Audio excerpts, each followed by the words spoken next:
ವರುಣನ ಆರ್ಭಟಕ್ಕೆ ಗದಗ ಜಿಲ್ಲೆಯ ನೇಗಿಲ ಯೋಗಿಗಳು ನಲುಗಿ ಹೋಗಿದ್ದಾರೆ. ನಿರಂತರ ಮಳೆಯಿಂದ ಈರುಳ್ಳಿ ಬೆಳೆದ ರೈತರು ಕಣ್ಣೀರು ಸುರಿಸುವಂತಾಗಿದೆ. ಗದಗ ತಾಲೂಕಿನ ಬೆನಕೊಪ್ಪ, ನೀರಲಗಿ, ಹುಯಿಲ್ಗೊಳ, ನಾರಾಯಣಪುರ ಭಾಗದಲ್ಲಿ ಸಾಕಷ್ಟು ಮಳೆಯಾಗಿ ಈರುಳ್ಳಿ ಬೆಳೆ ಕೊಳೆಯುತ್ತಿದೆ. ಜಮೀನಿನಲ್ಲಿ ಕಟಾವು ಮಾಡಲು ಈರುಳ್ಳಿ ಕಿತ್ತು ಹಾಕಿದ್ದು ಈಗ ಮಳೆಯಿಂದ ಕೊಳೆತು ಹೋಗುತ್ತಿದೆ. ಕೈಗೆ ಬಂದ ತುತ್ತು ರೈತನ ಬಾಯಿಗೆ ಬರದಂತಾಗಿದೆ. ಸಾಲ ಸೋಲ ಮಾಡಿ ಉತ್ತಿ ಬಿತ್ತಿ ಖರ್ಚು ಮಾಡಿ ಬೆಳೆದ ಬೆಳೆಗಳೆಲ್ಲ ಕೈತಪ್ಪಿ ಹೊರಟಿವೆ. ನಾವು ಗದಗ ಜಿಲ್ಲಾ ಬೆನಕೊಪ್ಪ ಗ್ರಾಮದಿಂದ ಯುವಕರು ಮಾತಾಡ್ತಾ ಇದ್ದೀವಿ.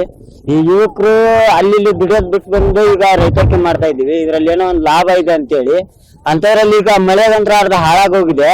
ಈಗ ಅರ್ಧ ಈರುಳ್ಳಿನ ನಾವು ಕಿತ್ ಹಾಕಿದೀವಿ ಹೊಲದಲ್ಲಿ. ಕಿತ್ ಹಾಕಿರೋ ಈರುಳ್ಳಿಗೆ ಬೆಲೆನೇ ಇಲ್ಲ. ಖಾಲಿ ಅಲ್ಲಿಂದ ತುಂಬ್ಕೊಂಡ್ಬರುವಂತ ಪೀಸಿಗೆ 50 ರೂಪಾಯಿ ಅಂತ ನಿಗದಿ ಮಾಡಿದ್ದಾರೆ. ಇಲ್ಲಿಂದ ತಗೊಂಡೋಗಿರೋ ಪೀಸಿ ಉಳ್ಳಾಗಡ್ಡಿ ತುಂಬಿಕೊಂಡು ಅದರಲ್ಲಿ ಕ್ವಿಂಟಲ್ಗೆ 50 ರೂಪಾಯಿ 100 ರೂಪಾಯಿ ಕೇಳ್ತಾ ಇದಾರೆ. ಖಾಲಿ ಪೀಸಿ ಬೆಲೆ 50 ರೂಪಾಯಿ. ಅದೇ ರೀತಿ ನಾವು ಹೇರ್ಕೊಂಡು ಹೋಗಿರೋ ಗಾಡಿ ಬಾಡಿಗೆ 50 ರೂಪಾಯಿ 100 ರೂಪಾಯಿ ಆಯ್ತು. ಪರ್ 1 ಕ್ವಿಂಟಲ್ಗೆ ನಾವು ಕಳಿಸ್ಬೇಕಾದ್ರೆ 100 ರೂಪಾಯಿ. ಆದ್ರೆ ನಮ್ ಈರುಳ್ಳಿ ಮಾರ್ತಾ ಇರೋದು 100 ರೂಪಾಯಿ 200 ರೂಪಾಯಿ ಅಷ್ಟೇ. ಅಂತದ್ರಲ್ಲಿ ನಮ್ಗೆ ಲಾಭ ಏನ್ ಬರ್ತಾ ಇದೆ? ಬರೀ ಮಳೆ ಆಗಿ ಆಲ್ರೆಡಿ ಅರ್ಧ ಕೊಳ್ತೋಗಿದೆ ಅಂತ ಆಲ್ರೆಡಿ ಹೋಗಿರೋದು ಹೋಗ್ಲಿ. ಈಗ ಇರೋದಕ್ಕಾದ್ರೆ ಬೆಲೆ ಕೊಟ್ರೆ ಮಾಡಿರೋ ಖರ್ಚಾದ್ರೆ ಕಡಿಮೆ ಆಗುತ್ತಾ? ರೈತ ಈಗ ಒಂದೊಂದ್ ಎಕರೆಕ್ ಏನಿಲ್ಲ ಅಂದ್ರೆ 60 ರಿಂದ 70 ಸಾವಿರ 80 ಸಾವಿರ ಮಟ್ಟ ಖರ್ಚು ಮಾಡಿದಾರೆ ರೈತರು. ಸಾಲಾಗಿಲ್ಲ ಮಾಡಿ ತಂದು ಹಾಕಿರ್ತಾರೆ. ಈಗ ಅದನ್ನ ನಾವು ಕಳಿಸ್ತಾ ಇದ್ದೀವಿ ಮಾರ್ತಾ ಇದ್ದೀವಿ ಅಂತೇಳಿ ಮಾರ್ಕೆಟ್ಗೆ ಹೋದ್ರೆ 1 ರೂಪಾಯಿನೇ ಲಾಭ ಆಗ್ತಾ ಇಲ್ಲ. ಅಲ್ಲಿ ಬರೀ ಖಾಲಿ ಪೀಸಿ ಮತ್ತೆ ಬಾಡಿಗೆ ರೊಕ್ಕ ಬರ್ತಾ ಇಲ್ಲ. ನಾವು ಹೆಚ್ಚಿರೋದು, ಕಿತ್ತಿರೋದು, ಕಳೆ ತೆಗ್ದಿರೋದು, ಬೆಳೆ ಬೆಳೆದಿರೋದು ಎಲ್ಲ ಹೋಗ್ಲಿ. ಈಗ ಬರೀ ಟ್ರಾನ್ಸ್ಪೋರ್ಟ್ ಚಾರ್ಜ್ ಸಹ ಬರ್ತಾ ಇಲ್ಲ. ಹೀಗಾಗಿ ರೈತರು ಬಾಳೋದಾಗೆ ಬೆಳ್ಕೋದಾಗೆ ಇದನ್ನ ದಯವಿಟ್ಟು ಸರ್ಕಾರ ಬಹಳ ಗಣನೀಯವಾಗಿ ಪರಿಗಣಿಸ್ಬೇಕು.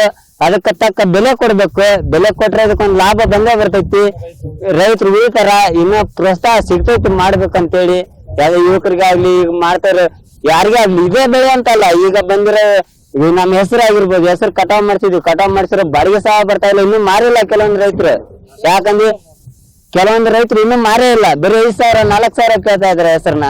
ಈಗ ಹೆಸರಿಂದ ನಂತರ ಹೋಗಿದೆ, ಆಲ್ರೆಡಿ ಮುಗಿದೋಯ್ತು. ಈಗ ಈರುಳ್ಳಿ ಮೆಣಸಿನ್ಕಾಯಿ ನಂಬ್ತಾ ಇದೀವಿ. ಈಗ ಇದಕ್ಕೂ ಬೆಲೆ ಇಲ್ಲ ಅಂದ್ರೆ ಈಗ ನಾವು ಮುಂದೆ ಮಾಡೋದಾದ್ರೆ ಹೇಗೆ? ಈ ಮೆಣಸಿನ್ಕಾಯಿ ಗಿಡಕ್ ಬರೀ ಒಂದೇ ಒಂದು ಕಾಯನ್ನ ಹಿಡ್ದೈತಿ ಅಂದ್ರೆ 1 ಎಕರೆಕ್ 1 ಕ್ವಿಂಟಲ್ ಬರಲ್ಲ. ಈಗ ಆದ್ರಿಂದ ಈರುಳ್ಳಿಗೆ ಒಂದು ಬೆಲೆ ಸಿಗಬೇಕು. ಮುಂಗಾರು ವೇಳೆ ನಿರಂತರ ಮಳೆಯಿಂದ ಹೆಸರು ಬೆಳೆ ನಾಶವಾಗಿತ್ತು.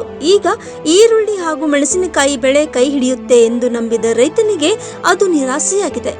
ಪ್ರತಿ ಎಕರೆಗೆ ಸುಮಾರು 50 ಸಾವಿರಕ್ಕೂ ಅಧಿಕ ಹಣ ಖರ್ಚು ಮಾಡಿದ್ದು ಈಗ 1000 ರೂಪಾಯಿ ಆದಾಯ ಬರದಂತಾಗಿದೆ. ಸರ್ಕಾರ ಹಾಗೂ ಅಧಿಕಾರಿಗಳು ಕಣ್ತೆರೆದು ನೋಡಿ ಸೂಕ್ತ ಪರಿಹಾರ ನೀಡುವ ಮೂಲಕ ರೈತರ ಕಣ್ಣೀರು ಒರೆಸುವ ಕೆಲಸ ಮಾಡಬೇಕು. ಇಲ್ಲವಾದರೆ ಸಾಲ ಮಾಡಿದ ನಮಗೆ ಸಾವು ಒಂದೇ ಪರಿಹಾರ ಅಂತಿದ್ದಾರೆ ನೊಂದ ರೈತರು. Rise of news, Gadag.